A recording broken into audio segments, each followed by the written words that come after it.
Maybe let Diva sit down for like 15 minutes.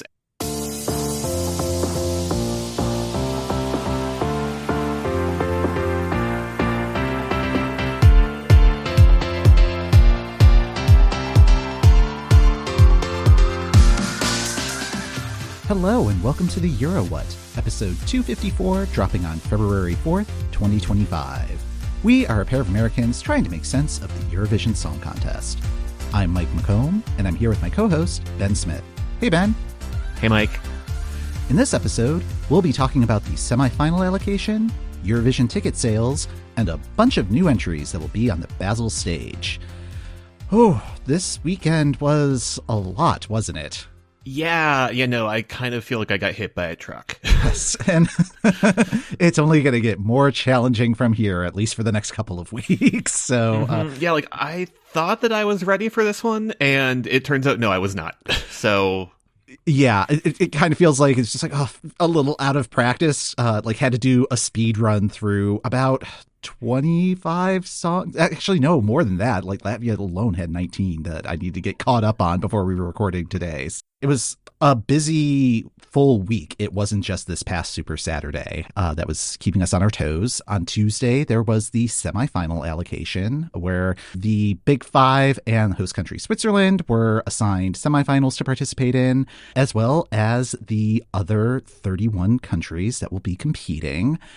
We also got kind of our first glimpse of how the production is going to be produced in Basel this year. One of the things that they were talking about, because there was a lot of preamble, they were pretty much trying to make it a half-hour show, and it doesn't take that long to draw that many bingo balls, but they were just kind of talking about like how Basel is getting set up for the big event and some of the behind-the-scenes aspects of what's going on. One of them is that they are really drawing on students in the local universities to help produce various aspects. My understanding was that it was the semi-final allocation was a mostly student-run production. Oh, wow. Yeah, which is impressive. I mean, my grad program would have been like a prime target for doing this sort of production, but it did kind of set off alarm bells for me because it's just like these students are being compensated, right? And it's probably like in terms of college credit, but I'm also worried that it's just like, oh, you'll get paid in exposure. And it's like, oh God, it's 2010 all over again. Yeah. Like I'm on one hand, I'm like, what a great resume opportunity. On the other hand, I'm like, but they're getting paid, right?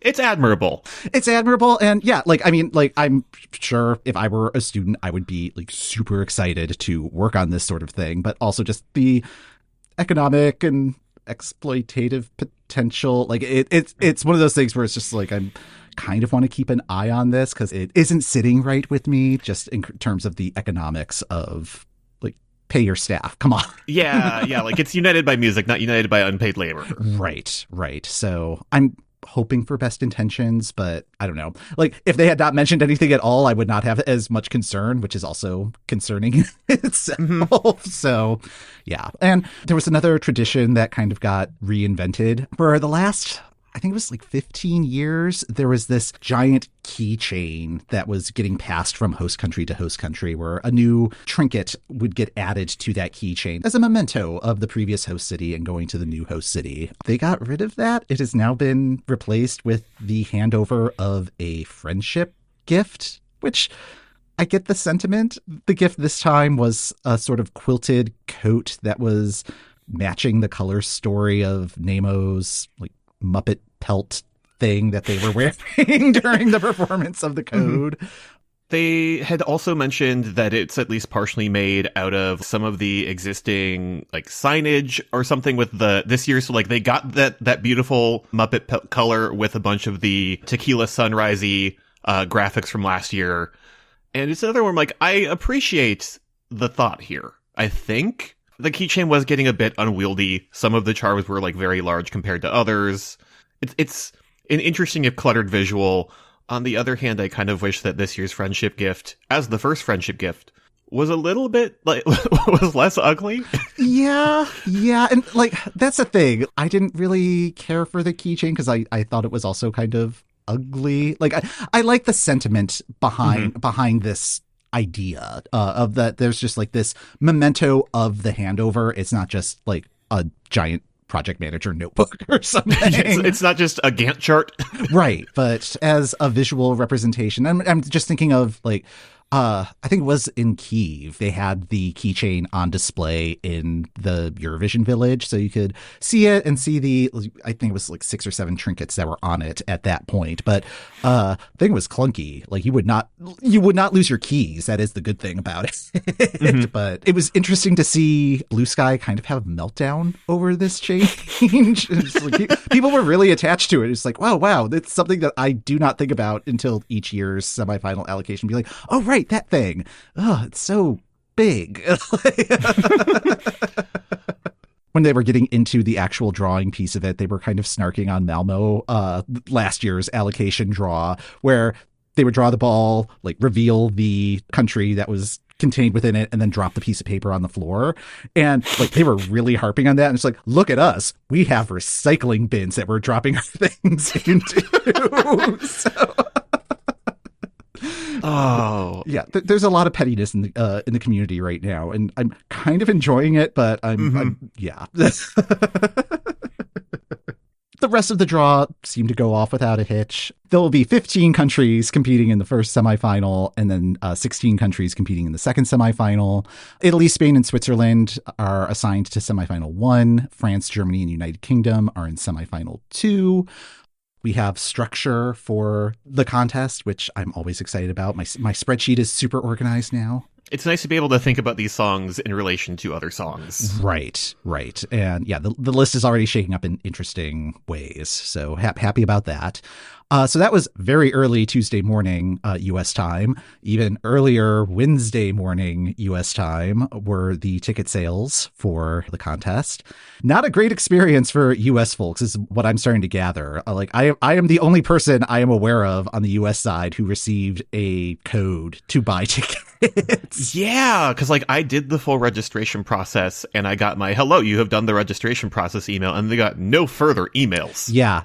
Same thing happened with my husband, and a US Eurovision group that I'm in was also commenting on like, hey, did anybody else get a follow-up email? And yeah, so made planning very difficult. Got up at 2:45 a.m. Chicago time to like try to buy tickets, and got bad placement in the queue. And by the time I got in there, there was nothing left. So unfortunately, will not be making the trip to Basel, which is fine. I like my bank account is saying thank you.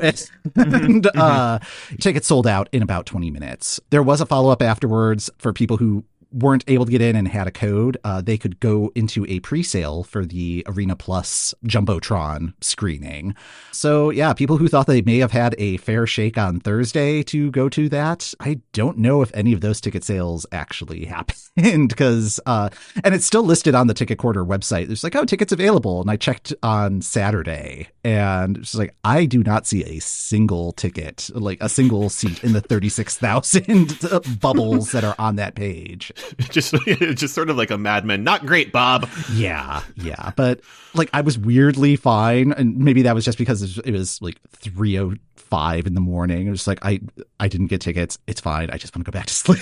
Mm-hmm. So it'll be fine. Mm-hmm. I'll just keep telling that to myself. During the week, we got some artist announcements. Yeah, we got like a few artist announcements and like one selection before Super Saturday. Woo. Austria, we had known that they were going to be announcing their artist, and it's going to be JJ, which is the artist name for Johannes Peach. He is a 23-year-old Austrian Filipino countertenor, and he performs with the Vienna State Opera. He made it to the knockout rounds of The Voice UK in 2020 under coach will.i.am, which is the same season as Brooke Scullion from a few years ago for Ireland, and made it to the semi-finals of Starmania in 2021, which is the same season that Taya and Selena were on. His song Wasted Love will be released in early March. Taya is on the writing team for that. The countertenor of it all is very interesting, but that feels like this weekend's selections have been sort of an interesting way that we're seeing the countries sort of process the code winning last year, because like Austria is leaning into the opera of it all. A bunch of other things in the selections this weekend felt like they were leaning into the electro/drum and bass of it all. I think this is going to be a very confusing year in terms of the final lineup, because you also have the countries that are just going to do their own thing regardless, like Sweden, Portugal. I think it's going to remain to be seen if things are going to be in harmony or if it's just going to be utter chaos. It should be fun either way. So, but yeah, I think this is going to be an interesting choice. I mean, JJ at least has the competitive music background. So like, I don't think this is going to be an overreach in any sort of way. No. Yeah. France also kind of surprise dropped their artist announcement. They are going with Louane. Her given name is Anne Edwidge Maria Pikert. She's probably best known as being a semi-finalist on the second season of France's version of The Voice. Since then, she has won a César for Best Female Revelation in 2014. And musically, she's had some pretty big gigs. She opened for Jessie J, and she's worked with the Chainsmokers. Pretty solid resume there as well. Although like, both of those things feel very 2014 to me in a way that amuses me. Like the Chainsmokers in particular, just that one, Jessie J, okay, cool. We're like firmly 2010, 2011. Let's go. It seems like she's done a lot of like voice work for animations and like international film dubs and stuff. I'm interested by this choice. We don't have any indication of like what the song's going to be, anything like that. So yeah, more to come from France. Greece kicked off the weekend with their national selection process. And the winner was Klavdia with Asteromata.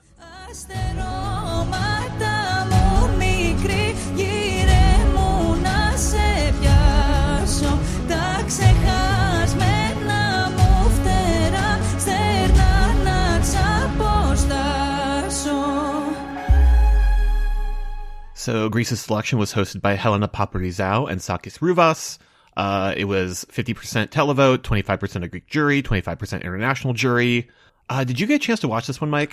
I did, yeah. It was kind of reminding me of Montasong in terms of its structure, where like the first half hour of it was more retrospective. Like it opened with Helena and Sakis doing a cover of Waterloo. And it's like, no, I thought we left that to last year. But yeah, and then they each also performed like their own Eurovision songs. And yeah, it was like a celebration of that. Marina Sati performed Zari. And then kind of doing a like, this was Greece at the Eurovision Song Contest, highlighting all of their 30-some entries over the years. So that was pretty neat. There weren't like bits or anything during the show. It was just like, okay, here's the song. This song is written by this person and the composers are these people. And then going into the performance, just boom, boom, boom, boom, boom, boom, boom. Kind of a no nonsense final, like moved along fairly quickly. It was an interesting lineup, and I'm just like, oh, it's nice that Greece is doing this sort of thing again. And I think they are establishing a bench if they decide that they want to go back into internal selections. Klavdia topped the scores with 44 points. Evangelia was second in 42, and again, she's been all over both Greece and Cyprus's stuff. And if they are building a bench, it would not surprise me if we see her back again. Yeah. Barb's was in 30, and then Nafiska had 0. Yeah. But she was an alternate in the lineup. So maybe that's proof of concept. It's like, okay, Greece picked the 12 best songs to have compete here. I think Evangelia did a fantastic job. Like, Vale, it's kind of a subtle bop, but it's kind of, it was reminding me a little bit of Carnival from Albania's selection, where it's just like, okay, divas are kind of sleepwalking through this, but maybe that's like an indication of just like divas have been working very hard the last 6 years and they are tired. Let them have a break. Maybe let divas sit down for like 15 minutes. We will get back to that when we get to Spain. But yeah, no, like I also like I went to that one because I'm like, okay, I want to see what was like the close second. I was like, yeah, no, this is like a nice, like a quieter bop. Yeah. Yeah, and it'll be interesting to see how Klavdia's performance changes from now to Basel. The song is incredible, and her vocal is amazing. The actual staging of it was kind of like it didn't really make sense overall, but I'm wondering if part of that was like Greece possibly considering it's like, okay, if Evangelia goes on, we're going to need to like have money earmarked for pyro, and now that's not going to be a problem for them. So that like the budget may have opened up considerably for Klavdia. So yeah, I'm curious to see how this one evolves. As I was watching it, I was sort of just mentally thinking, is this meant to be like a tribute to that one Greek pastry that's like a spanakopita, but it's like a spiral? Oh, okay. If they do keep this staging concept and you want to have something ready for your Eurovision party, just like one of those, but it's like, you know how you do like the Barbie in the cake for like a quinceañera? It's just like something like that with like the spiral pastry around it. You know what? This makes no sense. Yeah. But now I'm hungry and also adding some things to my Eurovision menu. So I found the staging a little underwhelming, but I agree with you. It's like the song has really grown on me with a couple listens, and like her vocal live was phenomenal. Yeah, and she just has a presence about her that, like, I don't know. It's the power of the glasses, I think. There's she wears them well. Well, and I think she is a Voice alumni and was coached by Helena Paparizous. There's some nice little Greek Eurovision pedigree there, which is nice. Good job, Greece. Like, even though the show was not bombastic, it was well produced and it did its job. So good job. We move on to Saturday, which was the first Super Saturday of this season. We had 3 songs that were selected for Eurovision, as well as 3 qualifying heats. So, yeah, let's get started with the selections. The first one to make a selection was Slovenia. Their Emma process featured 12 songs, with the jury determining the scores for the top 2 that the home audience would vote on. So, kind of shaking up the decision-making process a little bit. The winner of Slovenia's Emma was Klemen with the song How Much Time Do We Have Left? How much time do we have left together? We never know.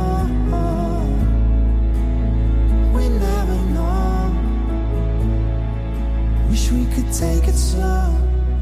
So Klemen has previously hosted Emma. He was the guy that did the 25 years of Slovenian entries at Eurovision. I think this was back in 2020 or 2021, sometime around then.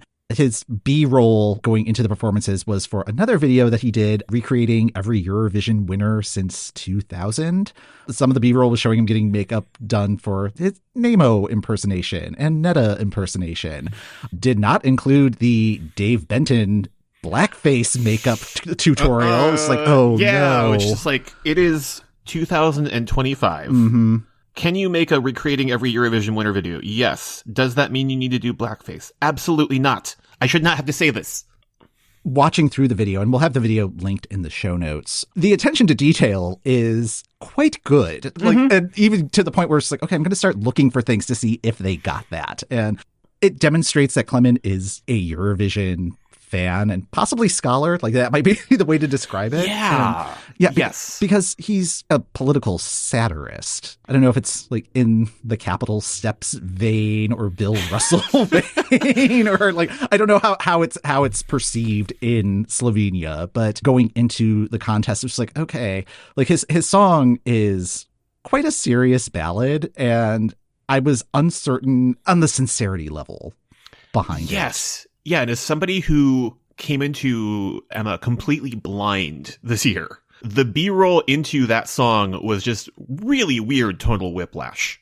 Knowing that he is a satirist, and with a title like How Much Time Do We Have Left, I feel like I was sitting through like the first part of the song when I was like, oh no, this is a serious one, going, okay, but like, is there like a reveal? Is there going to be a rug pull? Is this an Earth thing? How much time do we have left? And again, like once it started, I'm like, oh, okay. It's a real interesting combo. Last week, they released the lyric videos for all of the entries. It was just a photo of the contestant and then subtitles of the lyrics. So there was just no indication of what the performance could be, would be. Listening to the track, it's like, oh, I still don't know if this is sincere or like if he's parodying an ultra heartfelt ballad. Even after the performance on Saturday, I was still only like 95% sure that this was sincere. But then when they were going through the jury votes, they were talking to each of the jurors, and there was an international jury, chairperson being Willie Lee Adams from Wee Wee Blogs. And he said that the title as How Much Time Do We Have? And they cut to Klemen in the green room, and you see him go left and then like roll his eyes that the title was wrong. It's like, oh, okay, this is 100% sincere entry and not like trying to take the piss or anything. So Yeah. I thought the staging was really interesting. Like like the upside down effect was very unexpected to the point where it's like, wait, what is going on here? And I'm starting to let my guard down about this song, which I think is good. Agreed. Same. Yeah. Did you watch all of Slovenia or any of Slovenia? Because there was a lot of stuff that was overlapping. Well, yeah, like there was a bunch of stuff that was overlapping. I was stuck on the train for the start of things. I made the mistake of thinking I could run one errand before things. So that did not help my extremely busy Super Saturday. I came in, I got Latvia and I got Emma set up on my main screen, and then like had a couple supplementary screens happening. I came in on, I'm mostly thinking of this in terms of, I think it was Latvia. I forget if it was Supernova or Emma, but somebody was in Silver LeMay and singing kind of off key, and I just felt at home. Okay. I'm just like, yes. I'm like, yes, this is correct. Yeah, it's like, oh God, you're going to have to be more specific with that description. Yeah, I know. I know that does not narrow things down. Catching up with the rest of it, like, I kind of wish that the jury had not gotten to choose the super final, because I thought there was other interesting stuff in the mix. I would have loved a little bit more. What did the audience think of these things? Yeah, or I don't know, maybe not have it be just the top two. Yeah, because the runner-up was July Jones' New Religion. Like, my notes on that one is you could kind of tell that song was built for Eurovision, but number one, it is not a vocal showcase. Like, No. Speaking of divas sleepwalking through performances, but the choreography did not make sense with the song. And I understand why people are like really excited about this one. I thought Kiki's Uh-Oh was a lot of fun. Like, it was of the same musical that Mimi Cat's I Curaçao would be in. It's like, I want to see that shit. I think there were 3 or 4 interesting options. I won't necessarily say good options, but yeah, like this overall outcome, I'm kind of not surprised that that's where we landed. Yeah, because like if the two things that the televote gets to vote on are Klemen and July Jones, that July Jones performance, like for what it was going for, it was fun. But I think between those two, Klemen felt like the obvious pick. Also happening at the same time as that, I eventually swapped over to Belgium, where Eurosong had been taking place. That was won by Red Sebastian and Strobe Lights.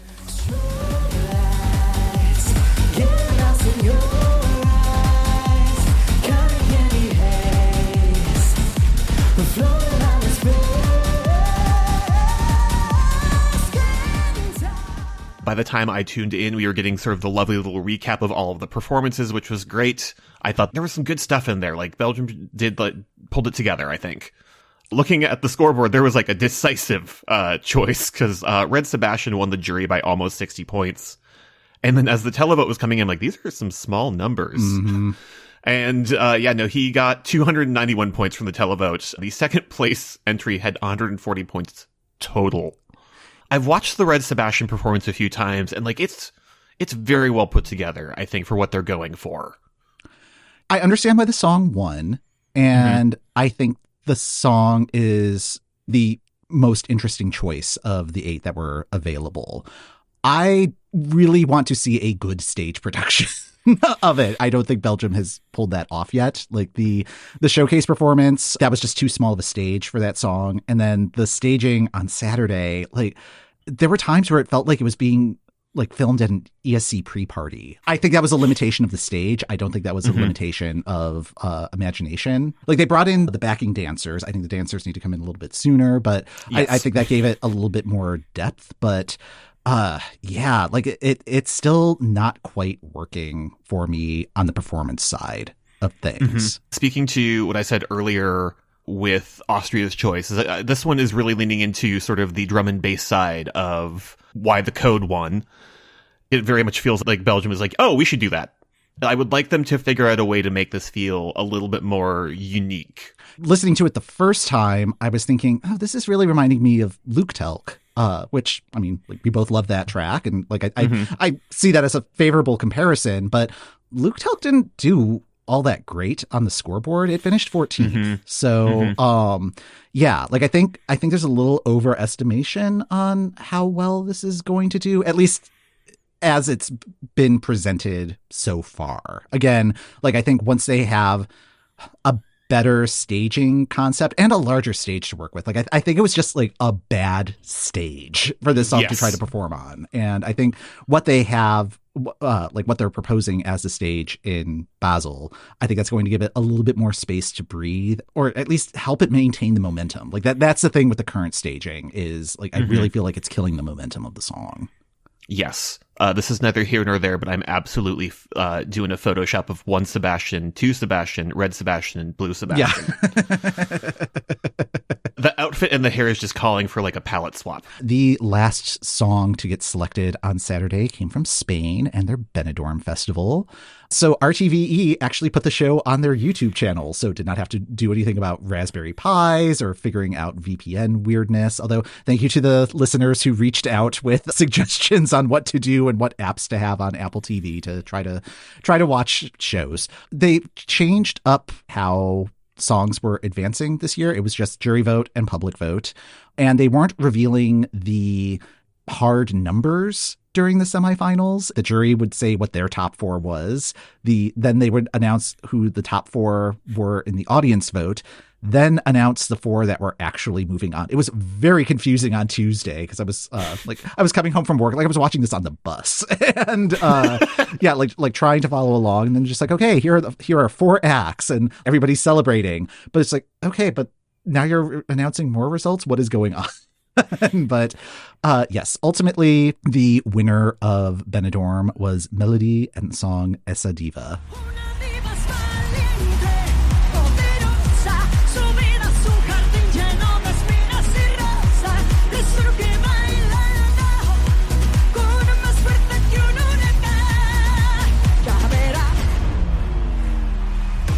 The scoreboard at Benidorm kind of spoiled results. When they were announcing the jury votes, it accidentally revealed Marwat's full score instead of the points that he got from the jury. So I don't think he's going to win with 58 points. They got that corrected. Like they cut away and then got it fixed. But then they finished the jury portion. Jay Cabello won the jury, and he was followed by Daniela Blasco and Melody. Even the jury said, yeah, we're not in full agreement here. So it's like, okay, good. That's how this should work. Then it got into the televote portion of it. It was supposed to be a ranked scoreboard. Like Jay Cabello should have been at the top, but Melody was sitting at the top. And it's like, that doesn't make sense since this isn't in lineup order or score order. Oh, it's in final score order. So yeah. Oh no. Yeah. So it's just like, you didn't really catch on until like 2 or 3 scores were in. And it's like, wait, why is Melody at the top? Oh, she's going to get her points. Oh, she's going to win this. So, so Melody won. What do you think of this track? I feel slightly concerned that Spain is getting itself into a rut. There are elements of this song I like, because like I liked hearing sort of like the flamenco guitar in the mix, but also just I have watched this performance a couple times through now, and I just kind of get exhausted. There's something that happens towards the beginning of a new RuPaul's Drag Race season when a queen lands in the bottom for the first time, where they're just like putting every single trick they have into the lip sync, and like they should hold like a few back. Right. It's the death drop, the jump into the splits, the ripping off 5 wigs, all of that. Yeah, like the weird 8 count thing. Mm-hmm. Yeah. Just it's there are a lot of elements happening in this performance, and it is a lot because she's lowering from a swing. She's on the ground. There's an outfit reveal. Here's dancers. Here's like a crown throne thingy. There's a 15-second segment in the song that just goes diva, diva, diva, diva, diva. Yes, it is just this is a lot of effort for safe. Yeah.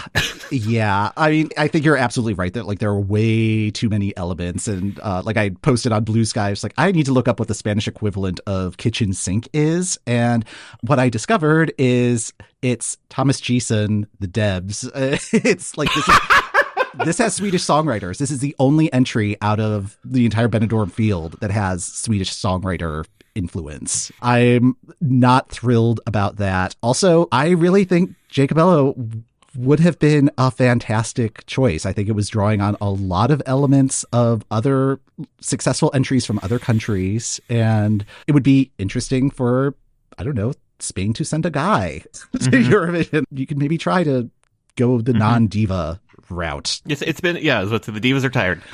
if they can clean up the performance a little bit. Like, I think the song has some bones, but yeah, there's just way too much going on stage.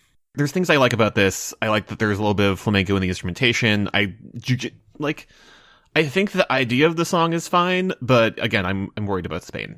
The crowd seemed happy, so yay. I don't know. It's just like diva, diva, diva, etc. Yeah, like I really think Spain could have had a chance with Jacobello, but yeah. C'est la vie, or whatever the French for c'est la vie is. Yes, Thomas Gieson. No.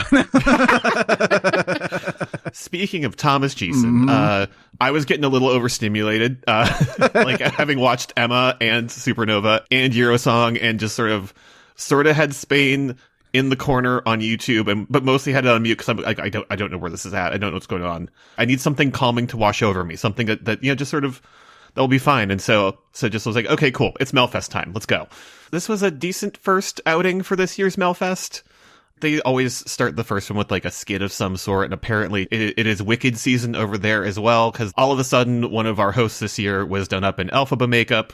The other host was all in pink, and we were doing some sort of homage there, and then we just sort of cut to the stadium, and they're being lowered from the ceiling in like a chair that looked like brooms.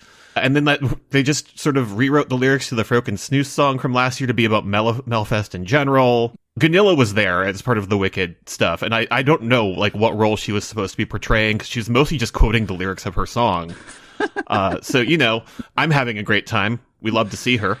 Oh man, yeah. My speed run is just watching the actual performances, so I completely missed this intro bit. I may have to go back. So. You should go back, because there's a lot visually happening.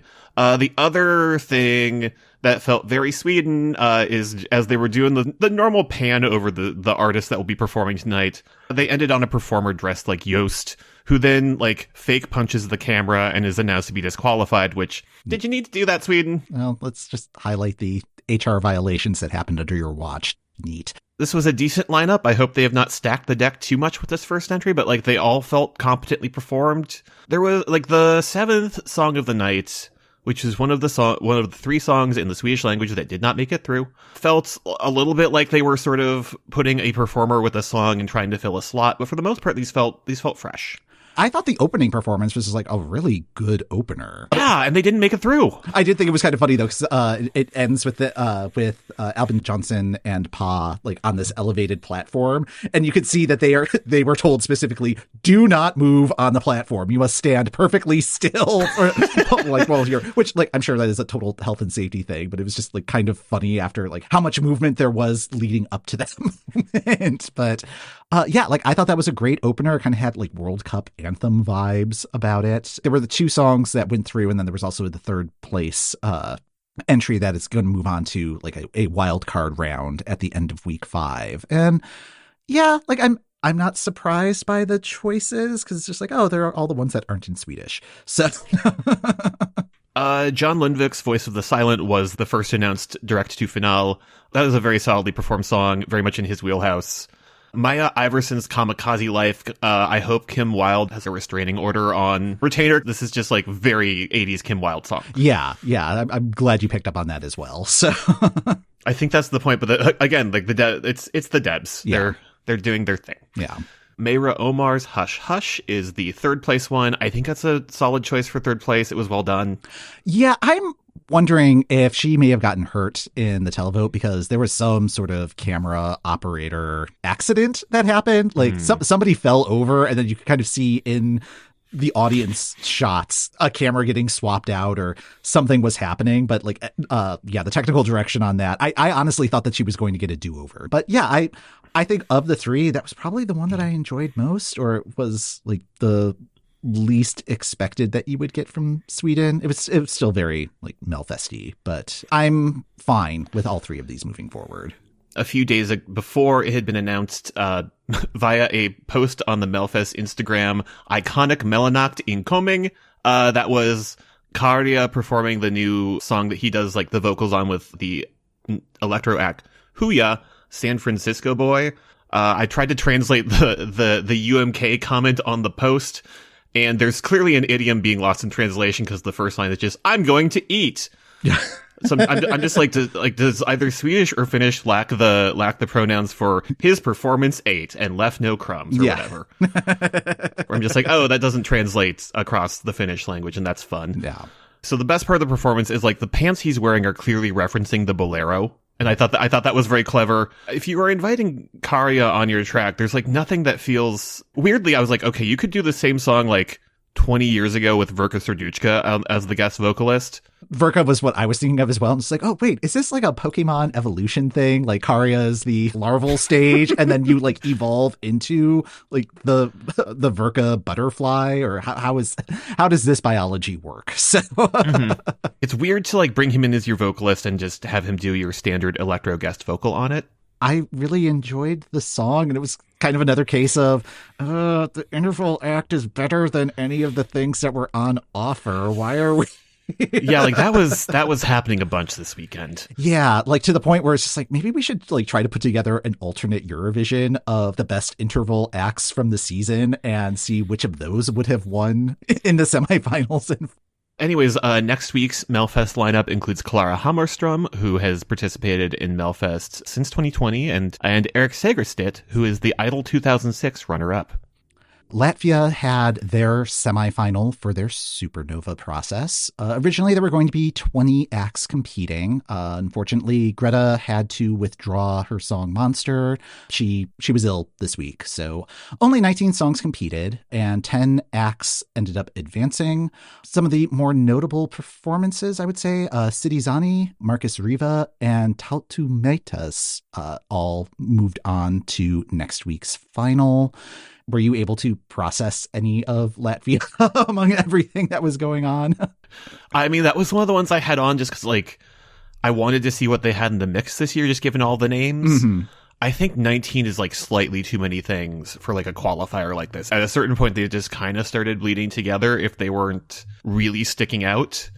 I think it might have made more sense to have a semifinal of 10, another semifinal of 10, and then cut it to 10 from there. I'm just sad because my favorite song of this season so far was cut. I adore Marta's Lovable. That one was fun. Yeah, like, I mean, the staging lacked oomph. I totally understand why it did not qualify, but that track, like, instantly went into my main playlist. I was also served the Latvian version of that track, and it was like, oh, I love this one too. So yeah, that was a great song, like staging, whatever. Also, I noticed from that track and pretty much throughout, the audio mix was really bad throughout the day. Like there was just a lot of kind of like vocal clutter that was happening for all of the acts, like to the point where it's just like, is there something up with my headphones? Like I had to go check other videos from other shows, just be like, it's just something on my end? But no, it was something on Latvia's side. Of the 10 performances, like just kind of like looking through, I get it. I feel like there's a lot of stuff here that I enjoy as music. I don't think they have a lot of choice in terms of what will be successful at Eurovision. Of the acts we haven't named, like, I liked Emilia's Heartbeat a lot. I liked Bel Tempo and like Zena's The Water a bunch. The Ludwig's Ligo had some interesting like regional flair. Honestly, I'm surprised I'm saying this, but I think Marcus Riva might be their best option for any chance of success when it comes to Eurovision. Hearing that song initially, it's like, oh man, there's just a lot of kind of empty space that's happening, and I don't know how they're filling it. I was not expecting a sort of contemporary dance routine to fill that void. And it's like, oh, this actually kind of works. And it's also serving his vanity, which, okay, that's fine. Like, I think everybody wins in that scenario. It's still not a great vocal, even though the song's not all that vocally challenging. But yeah, this may finally be his year. Yes. Yeah. Cause like CD Zani, I like the song. I like that Dognis is getting a vocal showcase. Eat Your Salad was very Giannis focused, very sort of rap focused. So it's nice to see their other side as a band reflected. I like the concept of what they're doing with the performance. I still follow them on Instagram. So I've been seeing their rehearsals of this, and I did not expect that the piece of it that was not being seen was just that they're all in sort of like the suits that celebs had like a few years ago for Iceland. Oh, yeah. Yeah. Where everybody is just like made of streamers, basically. Right. Like it's also very Muppety. So it's drawing from that part of Nemo's influence. I'm not sure how I feel about that portion of things, but like I appreciate that they're trying something very different from their last time.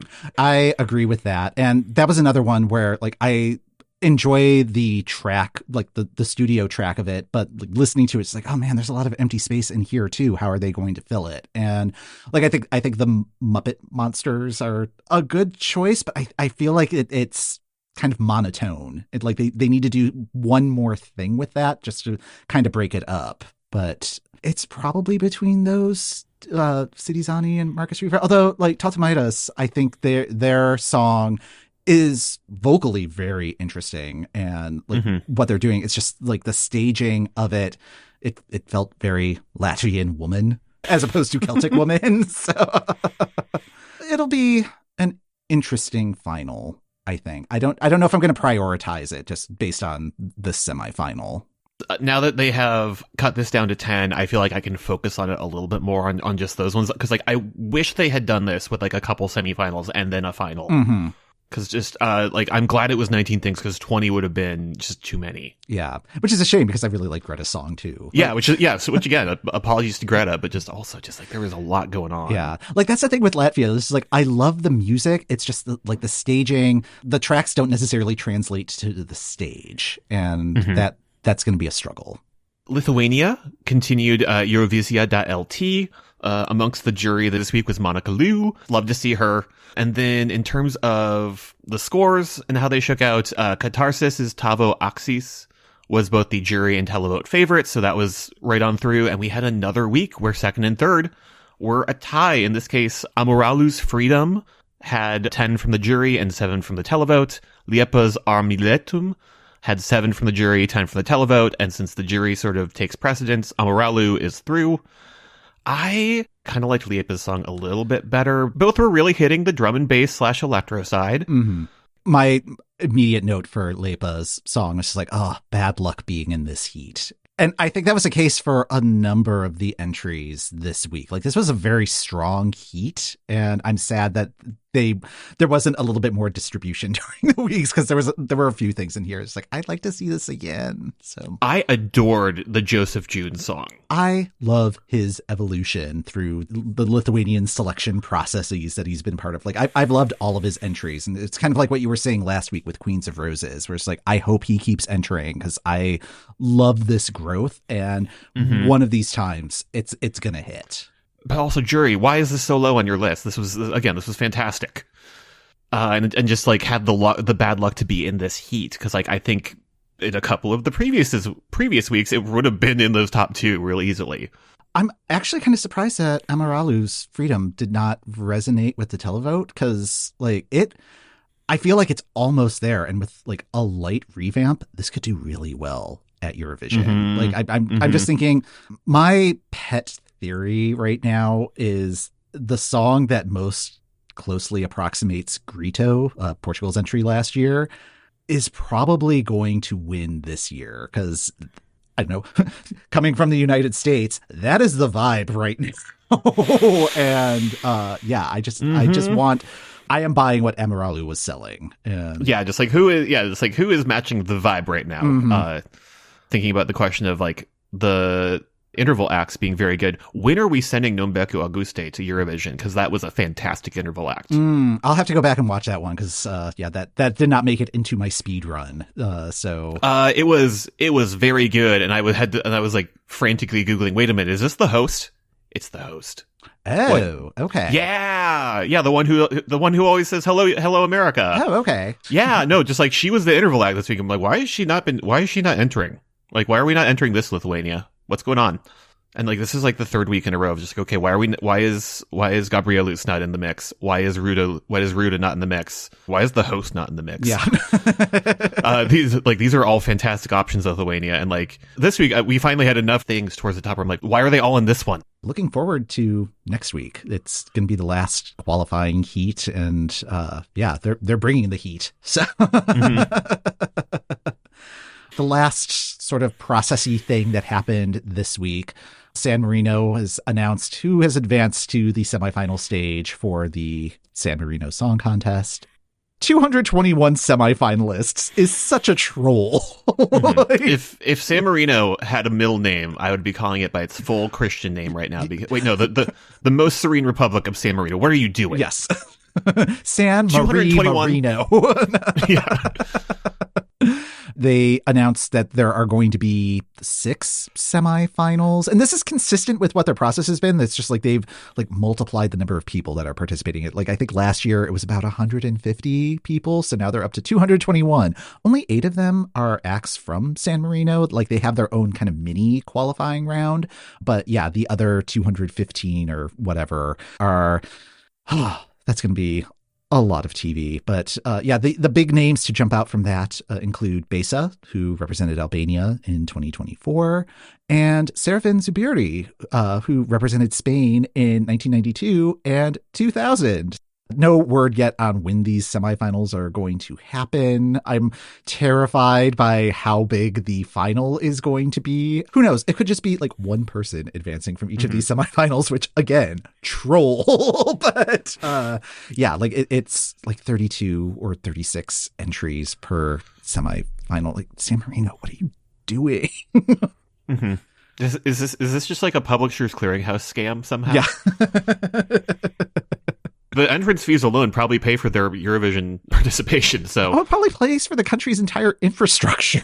Yeah. I did not see a number of how many acts actually auditioned, but it's got to be like if you're cutting it down to just 221, it's got to be somewhere like around 1,000. So just like how many jobs is the San Marino Song Contest process creating? Yeah, I mean, good for them, I guess. But oy.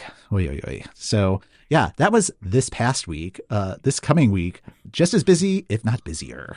Yes, we will know the Azerbaijani artist sometime this week. Yes, they've been weird about announcing it. I think they've landed on February 4th, but they were at first saying sometime in the first 10 days of February. And it's just like, I cannot work with that. Yeah, just no. Tell me when. Yes, but I'm pretty sure it is going to be Tuesday as this episode drops. We will also know Denmark's artist for this year's Dansk Melody Grand Prix on Thursday. Malta is happening. So much Malta is happening. Tuesday, Thursday, and Saturday is MESC, which includes surprise bonus Czechia song reveal because Adonis will debut his entry Kiss Kiss Goodbye as the interval act for semifinal 1 there. So yes, he's proposing at Malta's wedding. So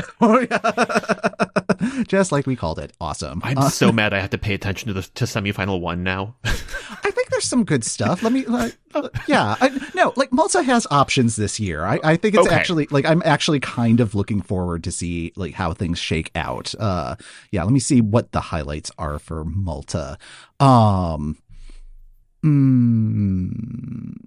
Okay, no, Thursday's show is the one you want to watch. My point stands. I am mad I have to pay attention to semifinal 1 now. Yeah, so that'll be fine. Ireland on Friday will have their Eurosong during the Late Late Show. There are 6 songs in contention, and yes, so we will know who the Irish representative will be. Saturday's going to be even more super than this Saturday. Ukraine will have Vidbeer starting off the day. We will also have Finland's UMK. Iceland's song The Kepnin will be kicking off. Latvia will be making their choice. Lithuania and Sweden both have further selection. Yeah. And who knows what news is going to drop during the week. Like, we weren't expecting France. And yeah, I'm just hoping that the countries that are doing internal selections, please wait until March. March is really quiet for some reason. Yes. Yeah. Like if you absolutely need it to be February, can you wait for like 2 weeks? In 2 weeks is like we have the Song of a Captain final, and we have a Melfest heat and whatever the heck Germany is doing. And and like Portugal's in the mix there, but it's late in the day. Just like you can slip up, you can do your press release then. This diva is tired. So that's going to do it for this episode of the Euro What. Thanks for listening. The Euro What podcast is hosted by Mike McComb, that's me, and Ben Smith. That's me. You can find our full archive of episodes on our website at Eurowhat.com. If you'd like even more episodes, join our Patreon. You can get to the Patreon through our website or by going to patreon.com/Eurowhat. Next time on the Euro What, we add at least 6 more songs to this year's Eurovision roster and get ready to face the biggest weekend of selection season.